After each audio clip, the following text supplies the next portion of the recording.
আজকের এই সময়টার মধ্যে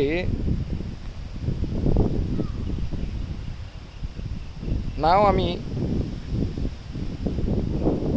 মনে হয় সম্ভবত 1995 সালে 95 নেই, না না সরি 95 না,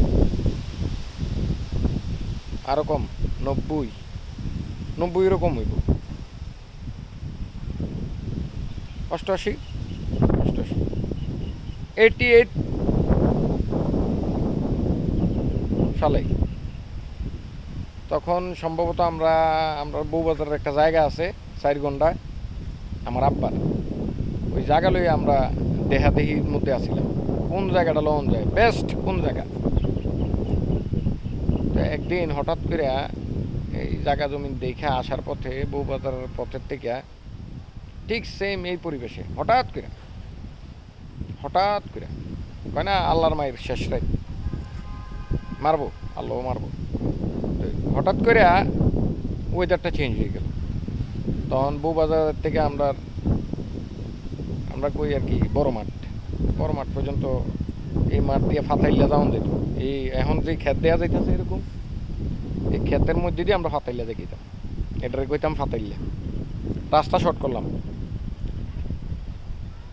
তো যখনই ক্ষেতের মাঝামাঝি গেলাম, এমনভাবে তীব্র বাতাস, আমার হাতে আসিল ছাতি, আমার ভাই আসিল সে কোলে, আমি তো তখন আড়ি, আহারে বাতাস ধুমধাম ঠেড়া মারতাছে, আকাশের মধ্যে বিজলি এরুম এরুম এরুম চমকাইতেছে, কি ডর। আর আমি তো মজা লাগি, আম্মা ডরায়, ওটি ডরায়, ছাতা দিয়ে এমনি লুকিয়ে দিছে। কিন্তু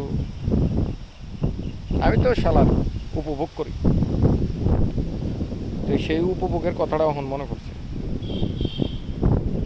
কিছু কিছু মুহূর্ত আছে যেগুলা মানুষ জীবনেও ভুলে না, অসম্ভব। শুধু সেই সময়টাকে আসতে হবে, আর সেই সময়টা আমরা নিজেরা ইচ্ছা করে আউট করে দিচ্ছি। কিন্তু বুড়া বয়সে একটা সময় যখন আর কোনো কিছু করার থাকে না, তখন আবার সেই সময়টারে আমরা টোকাই, কিছু কিছু গান বানাই, যেমন কফি হাউজের সেই আড্ডাটা তো আর নাই। নাই, ঠিক আছে, আমি তো আছি, আমি সেই কফি হাউজের আড্ডা আবার বানাবো। রে ওই সময় ছিল শিশুকাল, আর এখন হইব কিটা যৌবনকাল। বুড়ো বয়সে এড়িয়ে গুড়া, যদি আল্লাহ বাসাই রেখে। কোন রে সুজন মাঝি, কই তুই? তোর তো দেখা যায় না, একটা এনাকারে। 1953 সালে দুঃখ, মানে আমরা যখন স্কুলে পড়তাম আর কি, ওই কইতাম আয় বৃষ্টি ঝেপে ধান দেব মেপে ধানের রাত, কিটা ভুলে গেলাম তো, কামটা কি দেব। আচ্ছা মুখস্থ করে লিয়ার পর আবার খুব